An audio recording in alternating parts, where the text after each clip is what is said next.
gouverneur, bonjour. Bonjour. Félicitations. Bonjour, monsieur le Quelle, président. quelle est votre première réaction?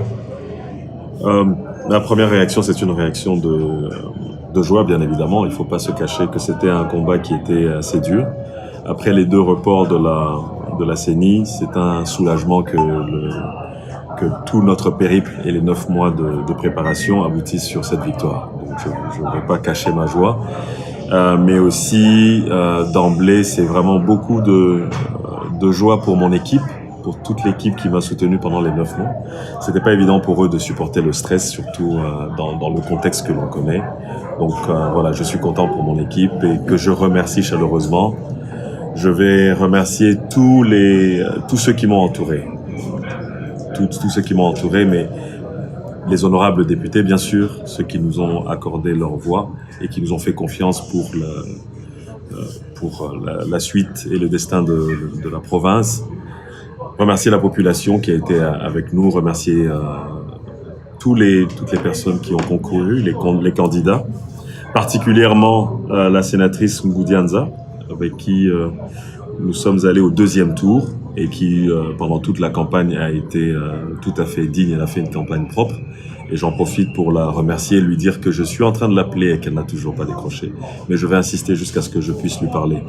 Et donc, voilà, remerciement à ma famille, évidemment à mon épouse qui a supporté tout ça. C'est pas évident de changer de fusil d'épaule en plein vol, on va dire. Je ne saurais pas les citer tous. Les soutiens politiques, il y en a eu beaucoup. On va les citer ou pas? Aujourd'hui, monsieur le gouverneur, vous venez d'être élu. Quel sera votre premier acte comme gouverneur, de gouverneur? Le premier acte de gouverneur, cette élection se passe dans un contexte et j'ai envie de dire que mon premier devoir ou le premier pilier, ça va être dans le sens de rassurer tout le monde, notamment sur du point de vue sécuritaire. J'imagine qu'il y a quelques urgences sécuritaires, mais surtout au niveau de la réunification de la province. Donc ça va être notre priorité, comme je l'ai dit depuis le début. La cohésion nationale, la cohésion provinciale, c'est ça notre priorité. Donc rapidement, on va mettre tout le monde ensemble. Je vais avoir une rencontre avec les candidats qui ont été en course pour symboliser l'union et la réunification. C'est ça notre premier pilier. On a beaucoup parlé pendant cette campagne d'un candidat gouverneur qui ne privilégie pas l'érection rapide du port en eau profonde de Banana. Qu'en est-il aujourd'hui? Que pouvez-vous promettre? Alors, c'est une question éminemment, et je l'ai souvent dit, c'est une question éminemment politique, mais aussi économique sur la survie de la province. Donc, ça va être une priorité de mettre en place. Il s'agit d'un programme, d'un projet qui est un projet national. Il faudrait que les gens le comprennent. C'est d'abord un projet national. Et mon rôle en tant que gouverneur, c'est de créer tout l'écosystème autour pour permettre que le projet soit viable et qu'il rapporte au pays les dividendes qui sont attendus. Donc, par rapport à ce port-là, nous allons tout mettre en œuvre. Nous allons faire le lobbying possible et tout le support auprès des autorités nationales pour que le projet s'accélère et qu'il puisse rapidement se mettre en place. S'il existe encore des obstacles au niveau provincial, nous allons apporter notre concours pour que ces obstacles-là soient levés. Mais également, nous allons prendre part à ces discussions pour voir dans quelle mesure la province peut donner son avis aussi. C'est un peu moins de 2 ans de mandat. Qu'est-ce que vous voudrez qu'on dise de vous à la fin de ce mandat que vous terminez, puisque vous remplissez... vous arrivez au moment où votre prédécesseur a été destitué. Alors, qu'est-ce que vous voulez qu'on retienne de vous à la fin? Qu'on retienne de moi. Je n'ai pas forcément besoin qu'on retienne... de votre action? Non, de moi. Je dirais qu'on ne retienne pas de moi.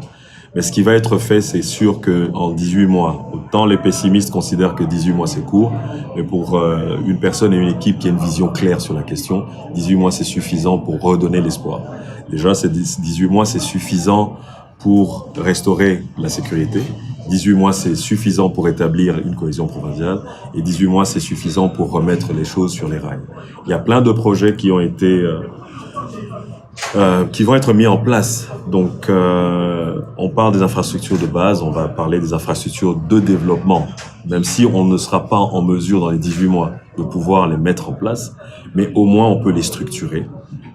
Il y a, dans les infrastructures de développement, il y a beaucoup de... Il y a la voie routière, la voie ferrée, il y a les infrastructures aéroportuaires. L'action gouvernementale va être prioritairement axée sur le désenclavement de nos zones économiques. Vous savez que la province est éminemment agricole. Et aujourd'hui, toute la production se retrouve bloquée dans des zones, dans des zones qui sont enclavées.